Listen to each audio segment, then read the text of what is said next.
अमेरिकी सदर Donald Trump NATO summit से गुफ्तगू कर रहे हैं. And we've really worked on this subject for a long time. And when Biden was here, it just died like everything else died. And now it's you're going to take, I guess, a vote today, right? Absolutely. Today we will decide unanimously to do it. That's my absolute conviction. So we can't talk about it until the vote's taken, because sometimes, you know, strange things happen to a vote. But I think you're going to. I'm not too worried. I think you're going to do very well. Everyone's very happy about it. Go ahead. Yes. Mr. President, how is the Iran-Israel ceasefire going, in your opinion, at the moment? I think very good. I think very good.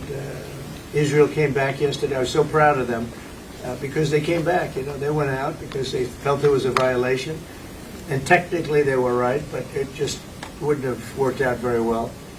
And they brought the planes back. They had gone on to another journey because there was a little bit of a violation, and I said, you got to get them back.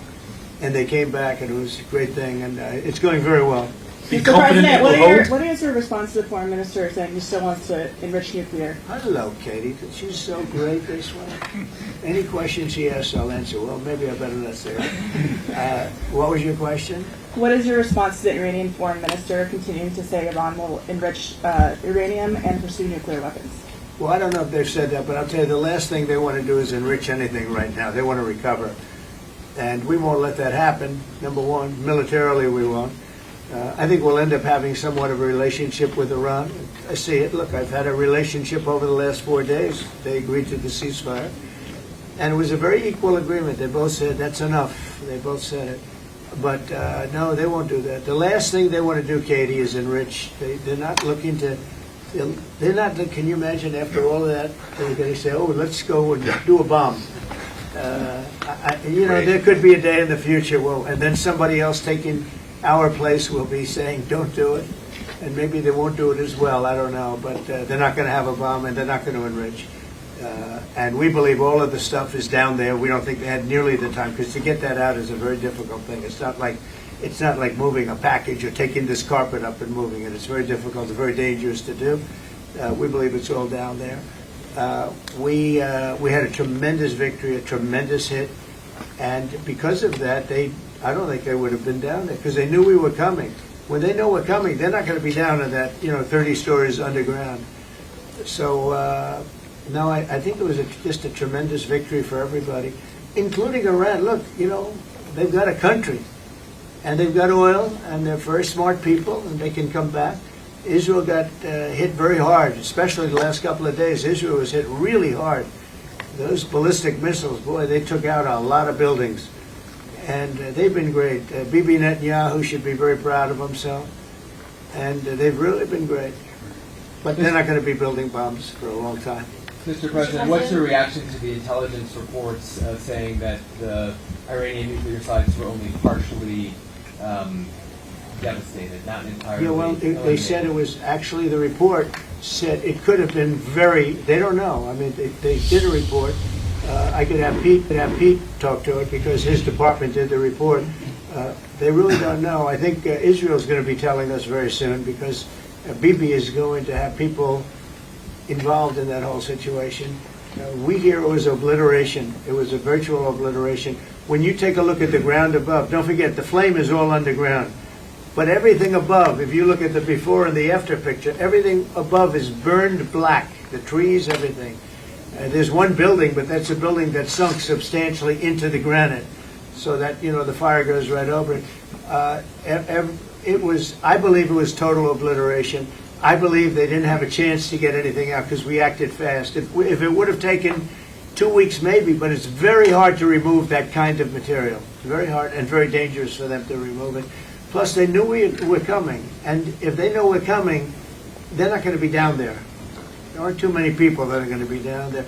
Pete, do you have something to say about that? Well, Mr. President, when you talk to the people who built the bombs, understand what those bombs can do, and deliver those bombs, they landed precisely where they were supposed to, so it's a flawless mission. Flawless.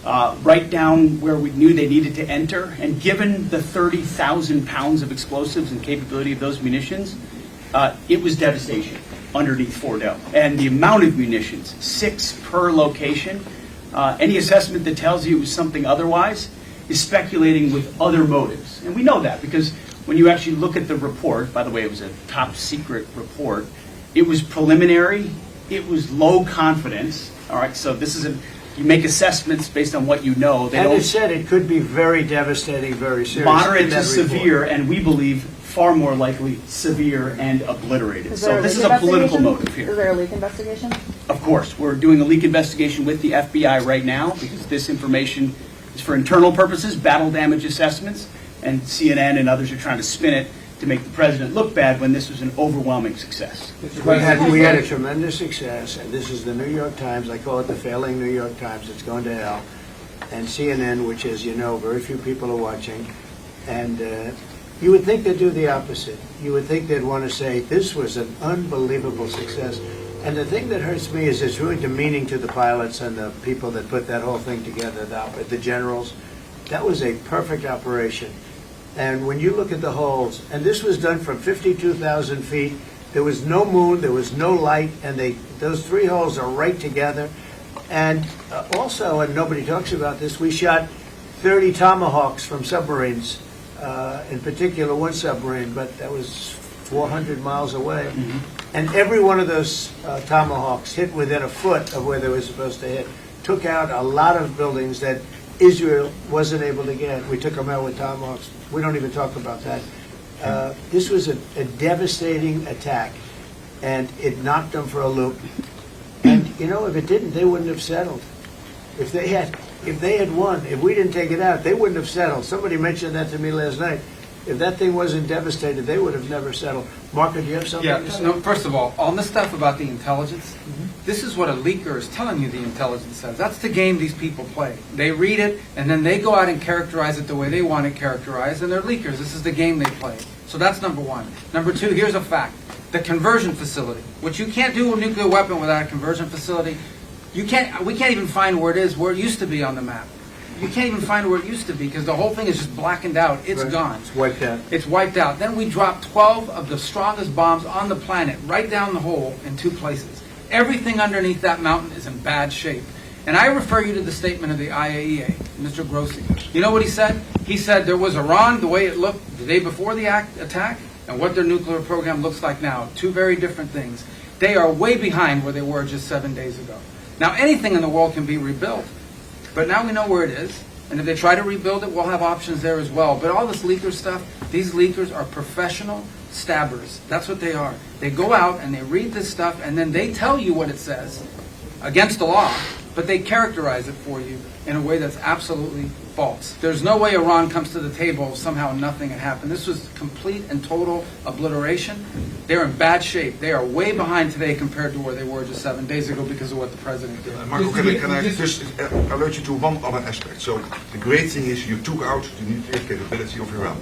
This was crucial. You did it in a way which is extremely impressive. But the signal it sends to the rest of the world that this president, when it comes to it, yes, he's a man of peace, but if necessary, he is willing to use strength, the enormous strength of the American military. So I think that signal to the rest of the world, this is far beyond Iran, is extremely important, so that we also point us to that aspect of what happens. They went down, Iran went down to the site afterwards. They said it's so devastated, and they settled when they saw what we did to it. And frankly, if we didn't do that, they would have had a lot of ammunition to keep going. They wouldn't have settled. Somebody brought that up, and 2 Iranians went down to see it, and they called back and they said, this place is gone. So it's just fake news by CNN, which has got no ratings. It's a failed network. Anybody here from CNN, by the way? Because you're a really disgraceful network.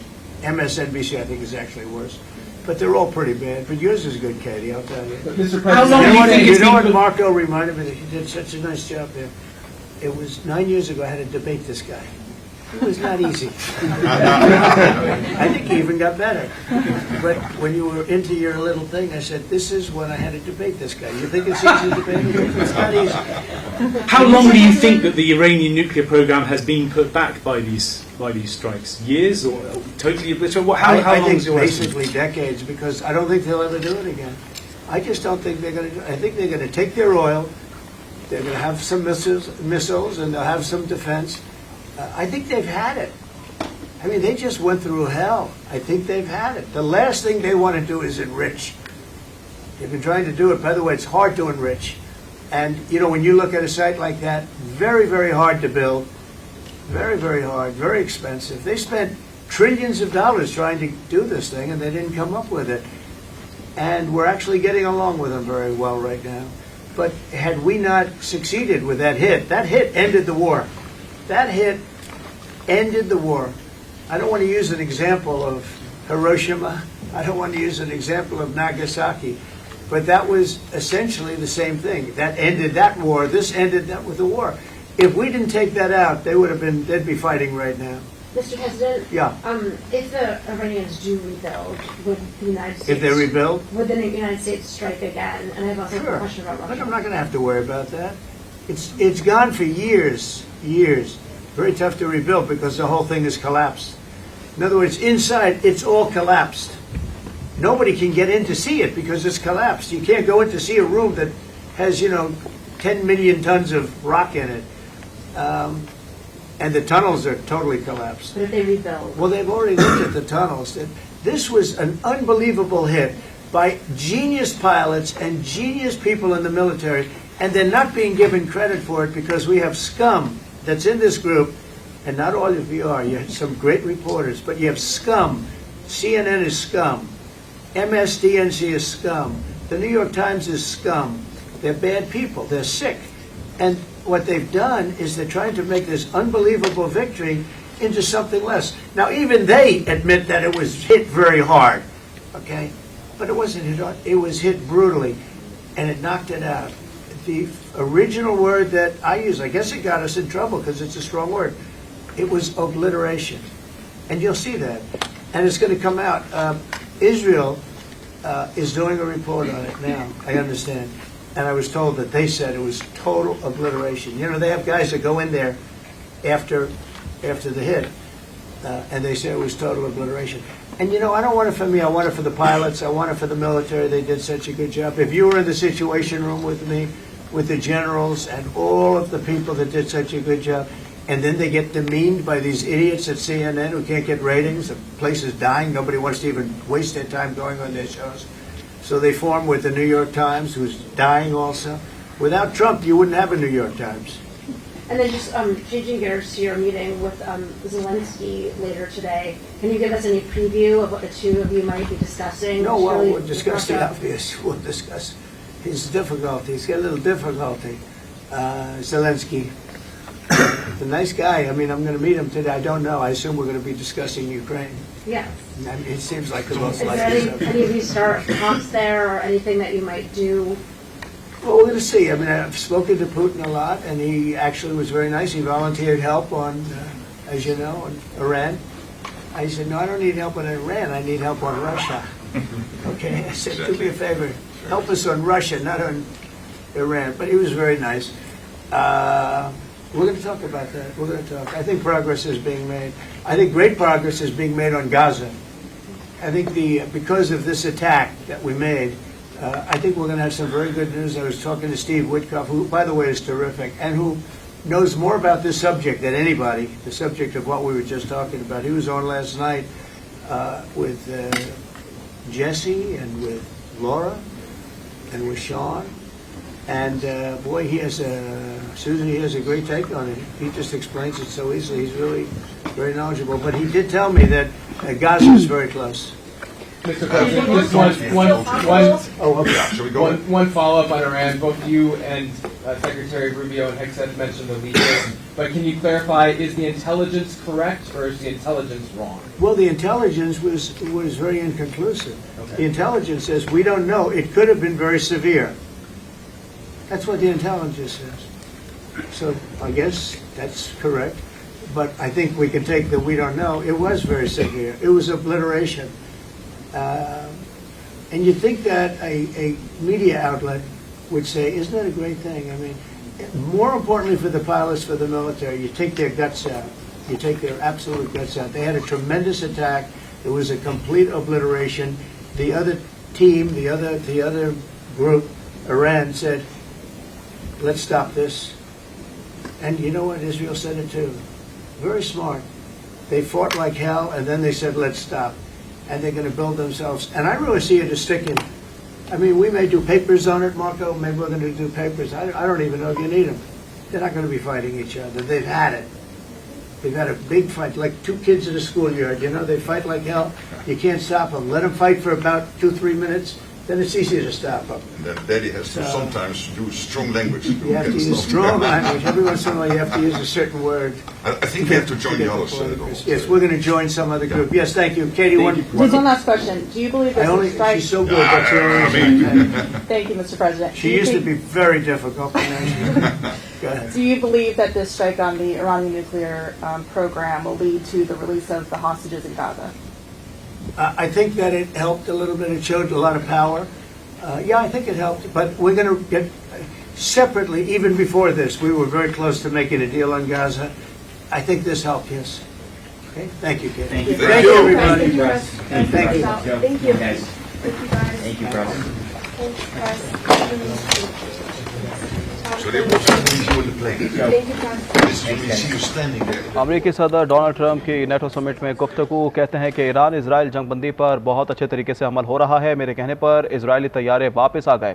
अमरीकी सदर कहते हैं कि दोनों ममालिक ने कहा बस बहुत हो गया, कामयाबी मिली है। अमरीकी सदर डोनाल्ड ट्रंप ने यह भी कहा कि जंग बंदी की थोड़ी बहुत खिलाफ वर्जी हुई है। डोनाल्ड ट्रंप इन ख्यालात का इजहार कर रहे थे। मज़ीद कहते हैं कि ईरान को किसी सूरत यूरेनियम अफसरदगी की इजाज़त नहीं दी जा सकती। ईरान में अहम कामयाबियाँ हासिल की हैं, जबकि ईरानी शानदार लोग हैं। इन ख्यालात का भी इजहार किया गया। इजराइल जंग से पीछे हटा है, जो खुशाइंद है। सीज़फायर मुआहदे के निकात पर ईरान और इजराइल मुत्तफ़िक हुए हैं, जबकि फिडो जौहरी मरकज़ पर अब तबाही के सिवा कुछ नहीं है। सालों लग जाएंगे सूरत हाल को बेहतर करने में। जंग बंदी सबकी कामयाबी है। अमरीकी सदर की जानिब से इन ख्यालात का इजहार किया गया। हमने 30 मंजिल नीचे बनाई गई तनसीबात को भी तबाह किया है।